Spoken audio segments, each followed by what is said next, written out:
الله نحمده ونستعينه ونستغفره ونؤمن به ونتوكل عليه ونعوذ بالله من شرور أنفسنا ومن سيئات أعمالنا من يهده الله فلا مضل له ومن يضلله فلا هادي له وأشهد أن لا إله إلا الله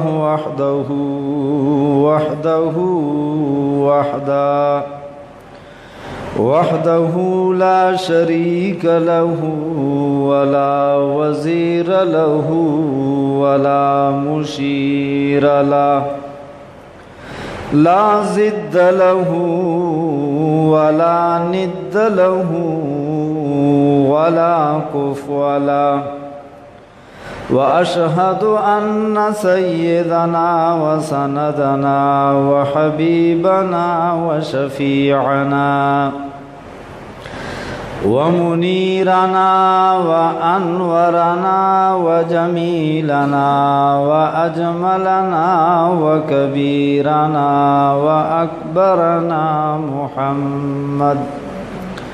محمدا عبده ورسوله أرسله بالحق بشيرا ونذيرا وداعيا بإذنه وسراجا منيرا أما بعد الرجيم بسم الله الرحمن الرحيم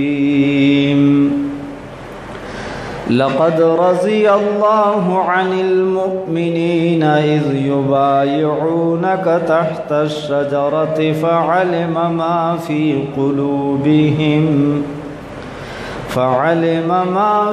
قلوبهم فأنزل السكينة عليهم وأثابهم فتحا قريبا ومغانم كثيرة يأخذونها وكان الله عزيزا حكيما صدق الله العظيم. وقال النبي صلى الله عليه وسلم لكل نبي رفيق ورفيقي في الجنة على عثمان ورفيقي في الجنة عثمان أو كما قال عليه الصلاة والسلام. اللهم صل على محمد وعلى آل محمد كما صليت على إبراهيم وعلى آل إبراهيم إنك حميد مجيد. اللهم بارك على محمد وعلى آل محمد كما باركت على إبراهيم وعلى آل إبراهيم إنك حميد مجيد. قابل صد احترام معزز و مسلمانان رونو،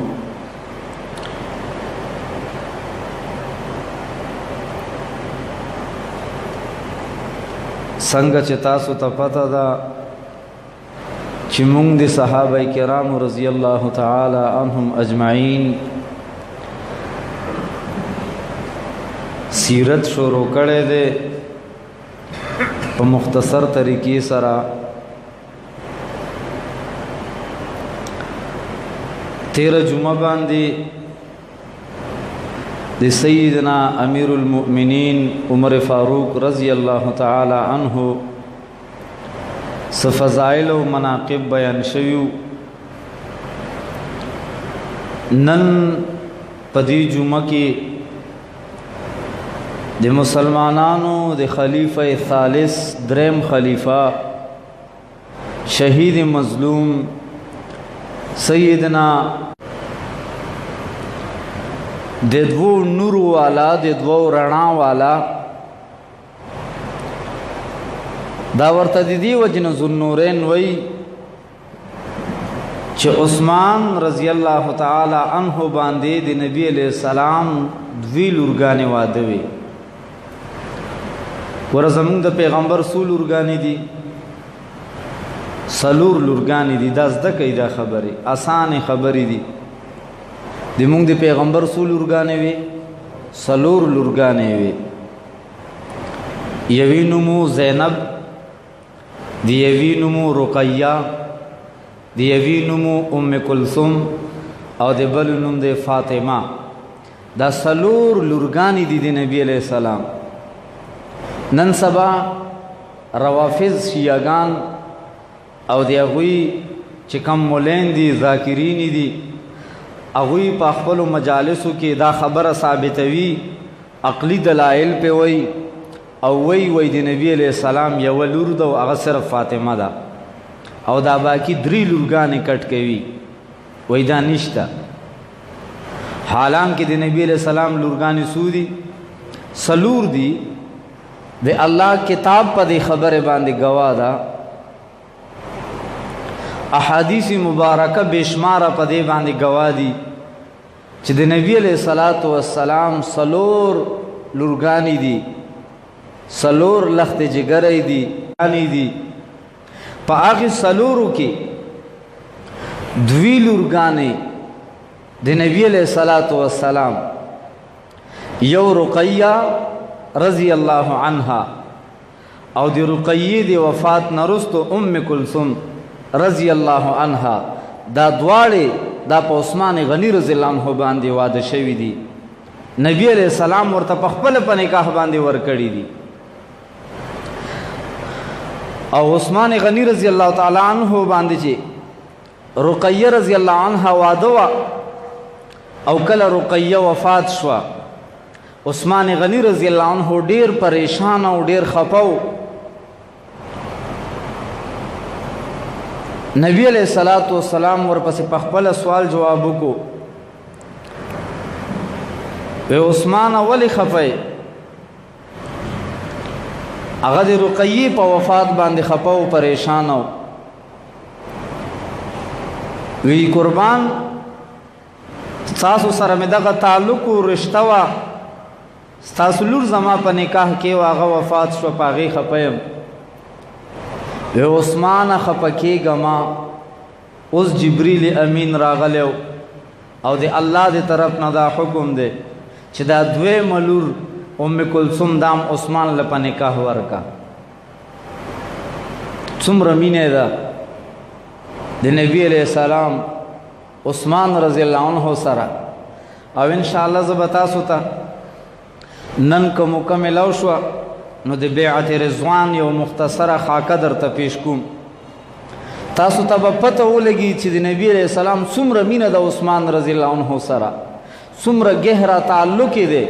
او بل ناشنا خبره واورئ، نن روافض لګیا دي شیعگان، هغوی عثمان رضی الله عنه سره دشمنی ښکاره کوي، او حضرت عثمان رضی اللہ عنہ هغه د حضرت علی رضی اللہ عنہ مد مقابل او دشمن ښکاره کوي.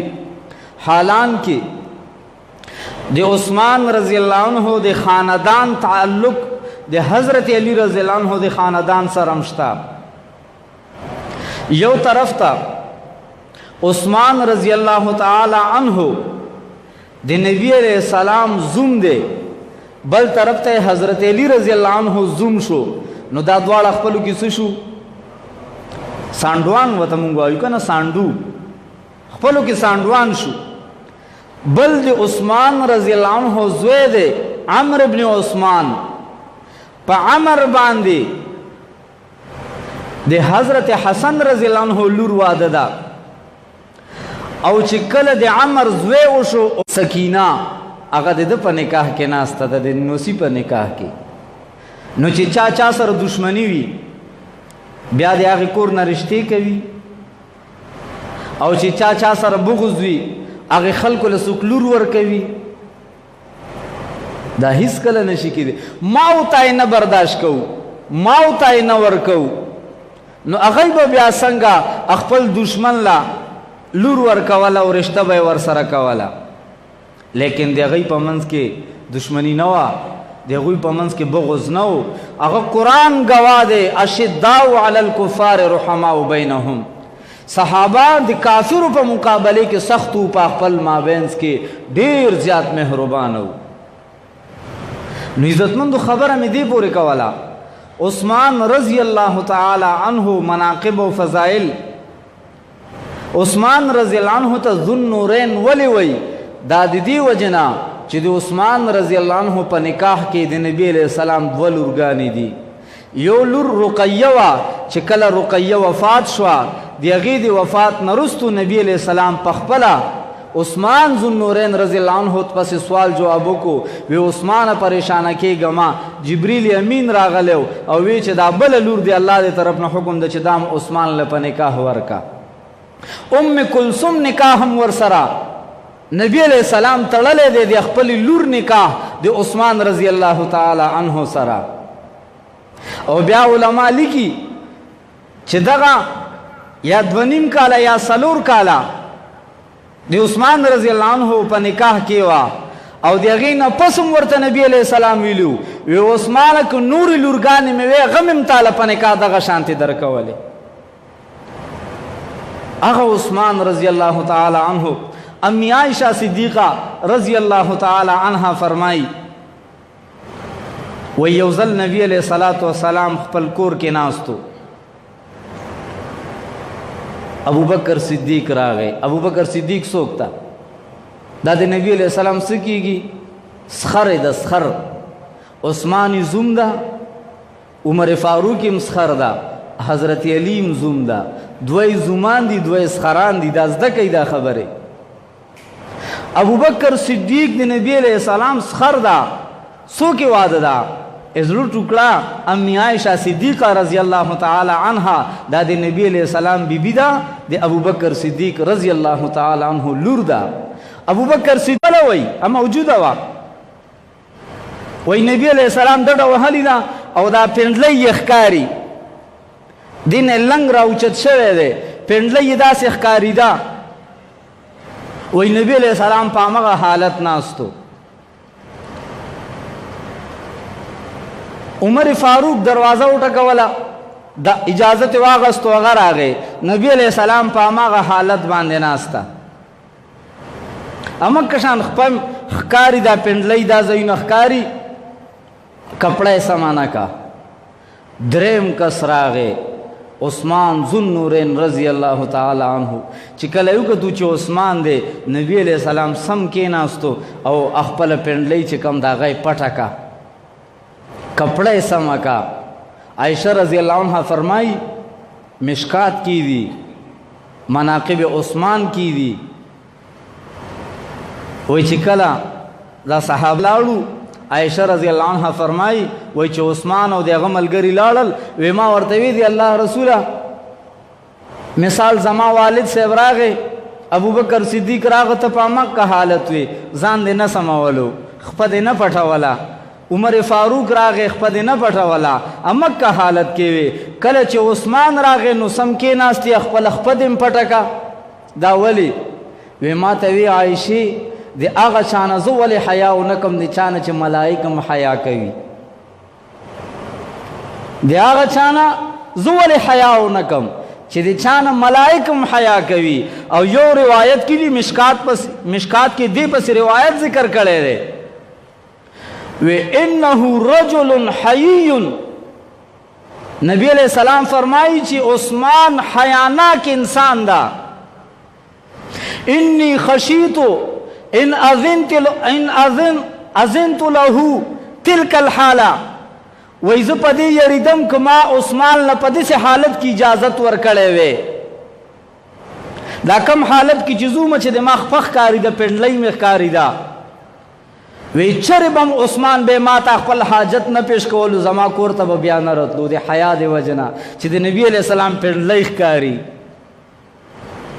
وی ځکه هغه دومره حیاناک انسان دی بیا به خواله نږدې نه راتلو. وی ځکه مې دا خپه پټه کوي ما چې عثمان راشي. هغه عثمان ذو النورین رضی اللہ تعالی عنہ. حضرت انس رضی اللہ عنہ فرمائی نبی علیہ الصلوۃ والسلام ورسره ابو بکر صدیق، عمر فاروق، عثمان ذو النورین رضی اللہ عنہم اجمعین د احد په غر باندې ولا په خوځېدو شو. داسې نبی علیہ الصلوۃ والسلام په خپل خپې باندې د احد غر داسې ووهلو، وته اثبت احد، وته احد ودرېږه، تا ته پته نشته پتا څوک ولاړ دي د پاسه؟ وی یو نبی پتا ولاړ دی، بل صدیق دی او بل شهید دی. نبی، صدیق او شهید پتا ولاړ دي. شهید لاندې شارحین لیکلی دي عمر فاروق او عثمان ذو النورین دواړه شهیدان شوي دي، او صدیق ابو بکر صدیق ته نبی علیہ السلام په خپله چې کله ورته دا وي د احد غر په ځای ودرېدو، خوځېدل بند کړل. هغه شخصیت ته عثمان ذو النورین رضی اللہ تعالی عنہ. عبداللہ ابن عمر تا رضی اللہ عنہما دی عمر فاروق رضی اللہ عنہ بچے دے. یو ځل ورته یو کس وی ورته وی تا ته پته ده دا عثمان چې وی دا د احد په غزا کې م غیب و، هغې کې م نه و، او تا ته پته ده وی په بدر کې م دا غیب و نه و، او تا ته دا پته ده. دا یې ردونه کول، اعتراض یې کولو په عثمان رضی الله عنه باندې. وی دا درته پته ده چې بیعت رضوان کې م نه و، صحابو چې بیعت کولو عثمان پکې نه و. چې کله دا خبرې وکړي عبدالله ابن عمر ورته خو اوس غوږ شه، ما ته غوږ شه، جواب واوره. ورته وی هر کله چې عثمان د احد په غزا کې غایب و، وی د هغې معافي ورته الله کړې ده، الله ورته معافي کړې ده. سورہ آل عمران کې الله تذکره کړې ده، لقد عفا الله عنهم ان الله غفور حلیم.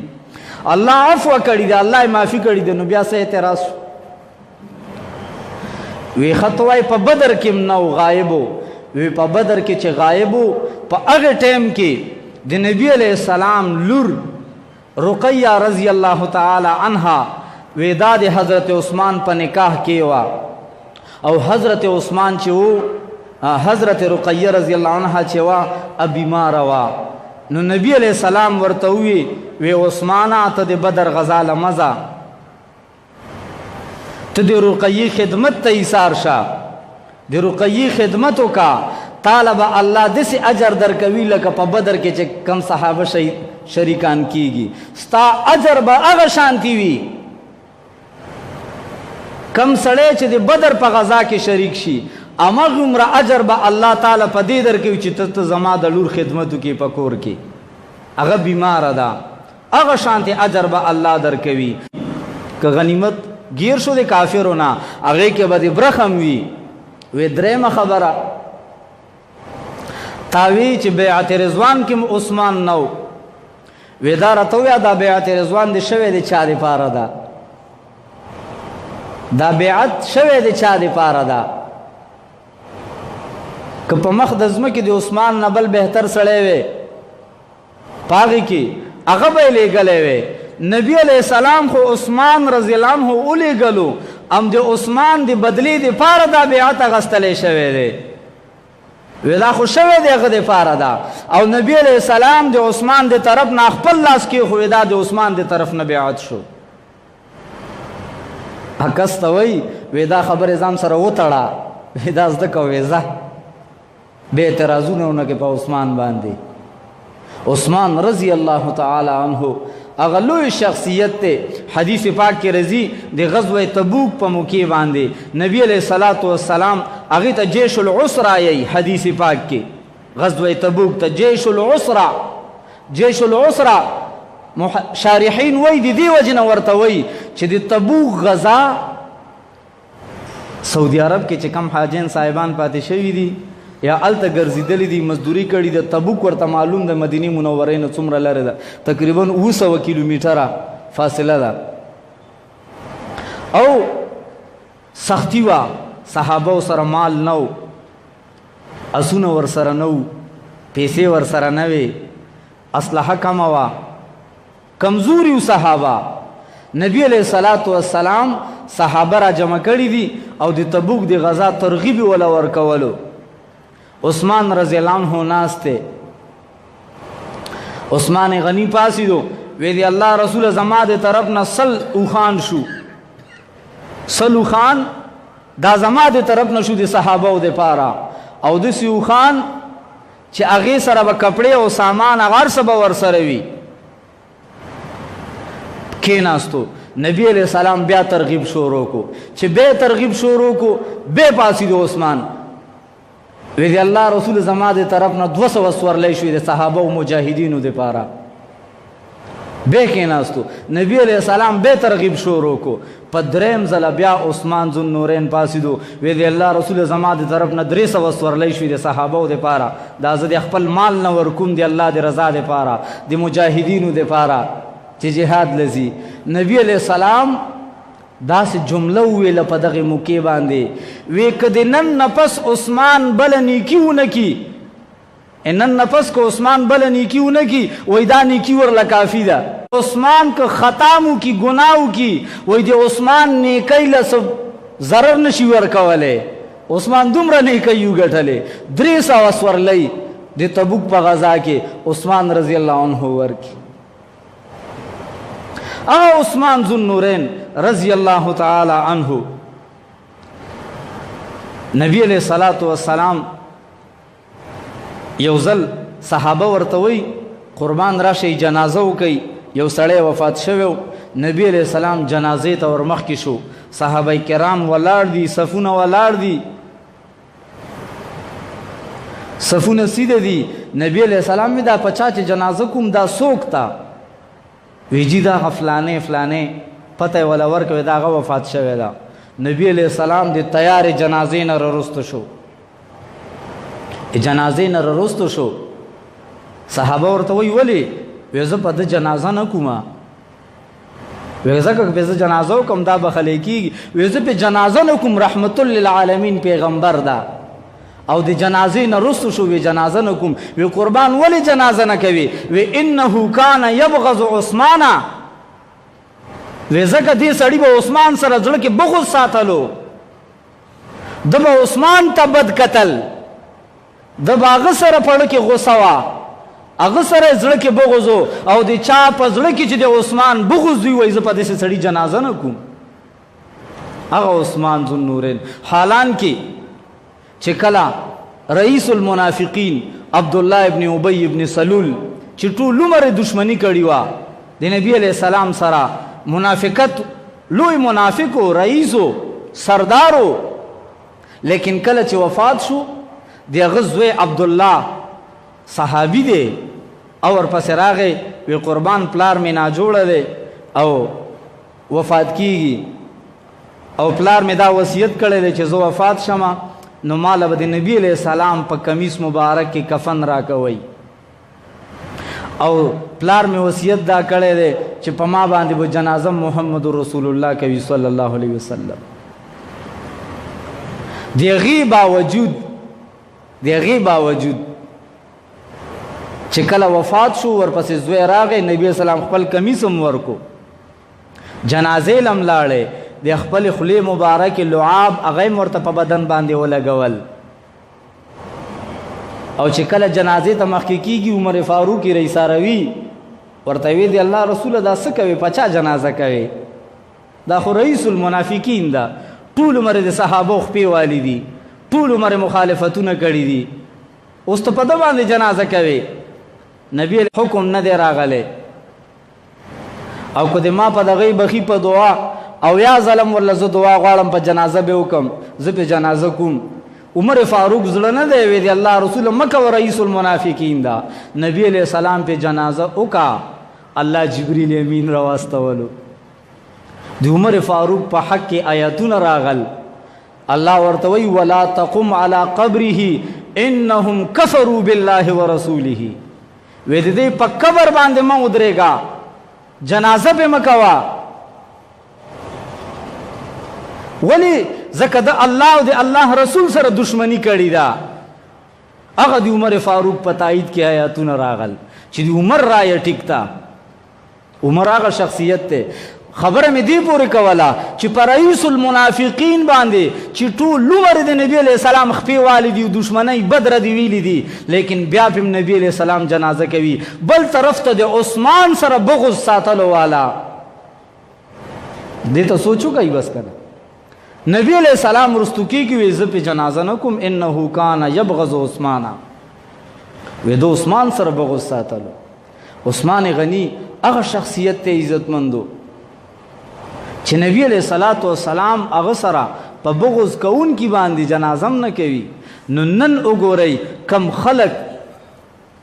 خلق چې د عثمان ذوالنورین رضی الله تعالی عنہ سره زړه کې بغض ساتي دشمنی ساتي روافض تاسو به کم ملګری چې انټرنیټ استعمالوي فیسبوک استعمالوي د روافضو د ذاکرینو بیانات به اوریدلی وي څومره لان تان وای په عثمان رضی الله عنه باندې څومره تبرع څومره کنځلې کوي هغه ته نو د چا په زړه کې چې د نبی علیہ السلام په دور کې بغض او نبی علیہ السلام هغه سره دشمنی کوله نبی علیہ السلام ور سره بایکاټ کولو جنازه پې نه کوله نو په دې دور کې چې څوک د عثمان رضی الله عنه سره بغض ساتي دا د نبی علیہ السلام عاشق کیدی شي دا نبی علیہ السلام سره مینه کوونکې کیدی شي هغه عثمان چې نبی علیہ السلام په خپل ورله لورګانې په نکاح کې ورکوي او ورته وایي عثمان خفه کېږه مه قسم دی نورې لورګانې مې هغه مې دله په نکاح درکولې هغه عثمان رضی الله تعالی عنه چې مؤمنانو سره دومره ښېګړې کړي دي مؤمنانو سره دومره قربانۍ کړي دي په سخت وخت کې چې په مدینه منورې کې دي صحابو دپاره خوږې اوبه نه میلاوي دي هغه عثمان ذوالنورین په خپل مال او په خپلو پیسو بئر روما ورته وایي هغه د یهودو نه واغستو او نبی علیہ السلام ته وایي قربان اکویې وی صرف مې اغستی نه دی زما ملکیت نه ده ما صحابو ته وقف کو وی ټول د تیوبس کې وی استعمالوي دي نبی علیہ السلام وله د جنت زیری و بشارتونه ورکړي دي حدیث پاک کې راځي نبی علیہ الصلوۃ والسلام ناسته یو دیوال د چار دیواری دی نه په مدینه منوره کې او صحابي ور سره دی نبی علیہ السلام ورته وای چې څوک په دې دروازې را ننوځي نو اغله د جنت زیره ورکوا وای دروازه وټکیدا صحابي وای مشکات کی دی باب مناقب عثمان کې وای زور پاسیدم وای ما دروازه کولا وکا چې ومې کتو ابو بکر صدیق رضی الله تعالی عنہ وی ما ورته وی د نبی علیہ السلام خبره مې ورته وکا چې څوک هم په دې جنت په دې دروازې را ننوځي دا جنتی ده او د جنت زیری ولا ورکا وی چې ما ورته دا وی د نبی علیہ السلام دا خبره مې ورته واوروله وی دی الله حمد ادا کو وی دوباره مونږ کېناستو وی ور وټکېدو چې که ته زه بیا لاړم وی نبی علیہ السلام ما ته وی افتح باب دروازه کولا وکا وی چې دروازه مې کولا وکا فاذا هو عمر څوک عمر فاروق وی ما ورله زیری ورکو د نبی علیہ السلام خبره مې ورته واوروله وی هغه الحمدلله وی دی الله حمد ادا کو وی بیا کېناستو په درېم ځل دروازه وټکېده وی ما ته بیا نبی السلام وی افتح باب افتح الباب دروازه کولا وکا وی چې لاړم دروازه مې کولاو کچومې کو تو عثمان په گیټ کې ولاړ ده وی ما ولا مغه د نبی علیہ السلام خوشخبری ورته واوروله وی نبی علیہ السلام وی چې څوک په دې دروازې سره نوځي دا جنتی دی هغه ته د وحی په ذریعه سره خودلی شوی او دغه د جنت زیری په دنیا کې ولا ورکل وی هغه عثمانو وی چې کله مې د نبی علیہ السلام دا خوشخبری ورته واوروله د الله رب العزت حمد ادا کو هغه عثمان ذوالنورین رضی الله تعالی عنہ دا د مسلمانانو دریم خلیفہ دا دریم خلیفہ او ډیر مظلوم صحابی دا ډیر په ظلم شهید شوی دا ان شاء الله آینده جمعې کې کوم کوز تاسو ته د شهادت واقعه بیان کوم چې څومره بے دردی سره شهید شوی دا عثمان رضی الله تعالی عنہ مختصر خبر درته کوم نبی علیہ السلام خوب ولیدو شپږ کاله شوی د هجرت چې نبی علیہ السلام د مکې مکرمې نه هجرت کړو شپږ کاله شوي نبی اسلام خانه کعبه مبارکې ته نو رغلی، کم صحابه تلي و هغوی نو رغلي. نبی علیه السلام شپږ کاله پس خوب ولیدو چې ما سره صحابه دي 1400 صحابه را سره دي او زه عمرې ادایګۍ دپاره ځم، احرامونه مو تړلي دي. سحر چې نبی علیه السلام را پاڅېدو د پیغمبر خوب وحي وي چې را پاڅېدو صحابه ولی زیری ورکو رب العزت د طرف نه راته خوب کې ښودلي شوي دي عمرې له ځو او صحابه ته چې دا زیری ورکو انتهایی خوشحال دي ځکه شپږ کاله شوي وو خانه کعبې مبارکې ته نه دي تلي، طواف له نه دي تلي، عمرې له نه دي تلي. ټول صحابه په جوش و خروش کې دي او ځان یې تیار کو، کپړې سامانونه تیار کو، سورلۍ روانې کې روان دي. مخکې ورسېدو حدیبیې مقام ته. حدیبیې مقام ته چې ورسېدو هلته کې صحابه کېناستو. نبی علیہ السلام مشوره کوي، وایي داسې کار کوو، وایي یو کس لیږو بطور سفیر کفارو ته. په دغه وخت کې د قریشو مشروالی ابو سفیان رضی الله تعالی عنه رستو ایمان راوړو، دغه ټیم لا ایمان نو راوړی، هغه مشر و. مخکې ابو جهل سردارو، خو ابو جهل په بدر کې مردار شو، نو بیا ابو سفیان رضی الله تعالی عنه سرداری کوله. نو وای څوک ابو سفیان لواستو چې خبره ورسره وکړي چې موږ جنگ جګړې له نه راځو، صرف عمرې دپاره راځو، عمره کوو بیا به مدینې ته واپس ځو. عمر فاروق ته نبی علیہ السلام وای ورته وی عمره زما ذهن کې دا دي چې تا واستوما بطور سفیر لاړ شي هلته کې خبر وکړي. ورته وی دی الله رسوله یو عرض کوم ستاسو حکم خو په سر سترګو، خو یې ګورې د ما طبیعت ډېر سخته او هغې خلکو سره مې ډېرې لانجې تیرې شوي دي، جنگ جګړې مې ورسره شوي دي. وایي زه خو داسې یمه ګورې که لاړم او خبره یې الټه وکړي نو کیدای شي چې ورې مې غوبل کړی وي، نو آشته اجازت خو راکوي نو ګورې را بیرله نه کي. وی ښه نو بې څه وکړو؟ وی زه یو مشوره در کومه، یو داسې شخصیت درته ښیم چې کافر هم د هغه تعریف کوي. وی څوک ته؟ وی عثمان واستوه مکې ته چې هلته سردارانو سره میلاو شي. نبی علیہ السلام دا خبر خو ټیک ته، عثمان هلته کې همدردۍ شته، هغه خلک هم ورسره همدردي لري، رشتہ داری هم شته. وی عثمان ته لاړ شه. عثمان رضی الله عنه امیر کو څه کسان ورسره لاړو، ابو سفیان سره ملاقات شو. مختصر کوم ټیم ناوخته ده.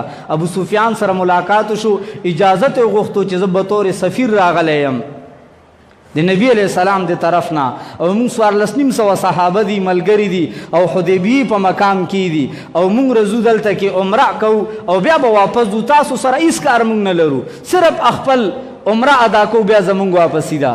ابو سفیان ورته وایي نبی علیہ السلام ته خو اجازت نشته او نه نورو کسانو ته اجازت شته، البته ته راغلی ښه سړی ته عمره وکړه، څومره طوافونه کوی شي، څومره عمرې کوی شي دلته وکړه.